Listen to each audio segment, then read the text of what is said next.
But you can only do that when you have a freshly shaven bald head. If your head is like dusty and you look like DMX, it's not gonna work. Cause you're just gonna look gray and gonna look dusty. So.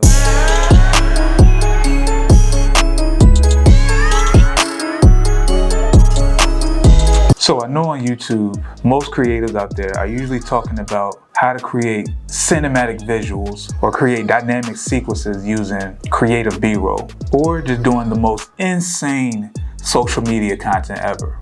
But one of the things that all creatives, videographers, cinematographers must know first, like first things first, you have to know how to shoot an interview. I know this isn't fun or it's not something that's flashy, but if you're looking to do all types of work, then at the foundation of your skill set, it has to be how to shoot interviews. So in this video, I'll be breaking down the equipment that you need, the layout of the equipment, audio, and probably the most important thing when it comes to shooting an interview is lighting. So let's go ahead and turn my office into an interview studio. Add it up, bankroll, euro, peso, add it up, I'm just doing me, everything is on me, oh you matter what. Alright, what's going on, people? So today, me and my man Cap are setting up a demonstration on how you should be setting up your interviews, right? So pretty much we want to walk you guys through the process of what you need to set up interviews, as well as lighting, audio, cameras and lenses, and what else we say? And positioning of everything. Yeah, positioning. So real quick, the things that you're going to need to kind of pull this off are at least 2 cameras. Then you need something for audio. Right now we're using this boom mic. Say hey to the camera. So we're using this boom mic. Normally I use like lavaliers. That's a little bit better for me. And then you have your lighting, which is that. That's the main light. Then we have a hair light, which is that right there. And then we have background light, which just separates you from the room. And I think that's pretty much it. Alright, so right now we're in a pitch black room. But during interviews, the most important thing is your lighting. So what I'm about to do right now is cut on my most important light.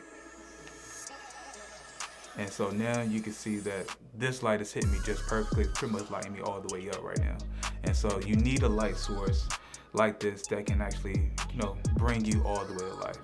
But in hindsight, you need more than just this one light. Because even though I'm lit all the way up, you just need a little bit more than that to kind of make you come to life, to be a little bit more dynamic in your image. And this is what the professionals call a key light. So now I'm showing you guys in the professional cinematography world, we call the practical light. I call it a backlight just because it's in the back. But use that to kind of separate yourself from the background, because otherwise you're just gonna look flat. And pretty much everything else is being lit up by just this one light. But if you have something in the back that's kind of giving off a different light or a different feel, then it just separates you and gives a little bit more depth to your image. So right now we're actually about to use to set up a hair light, just because right now the image is looking very moody, but sometimes you don't really need moody, even though that's my personal aesthetic. But if you need to kind of be lit up a little bit on the darker side, then use a hair light like this to do that. Y'all see the difference? So went from being all the way lit to now dark on this side. And sometimes in interviews you need to have, a well-lit image. So you can't use moody for everything that you do. So when you need something a little bit more lit, then you need a hair light for that. And that's what we're using. We're using the Falcon Eyes light for that, actually. We're definitely not sponsored right now, but if you guys want to sponsor, your ad could go right here. So real quick, so sometimes you only have one camera when you're shooting an interview. That happens to a lot of us, it happens to me a lot of the times.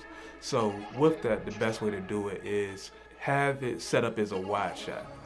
But then in post, you can also just scale in to get a little bit more closer when you're needing a closer angle on it. The ideal situation is to have 2 shots for it. 2 different cameras set up for it.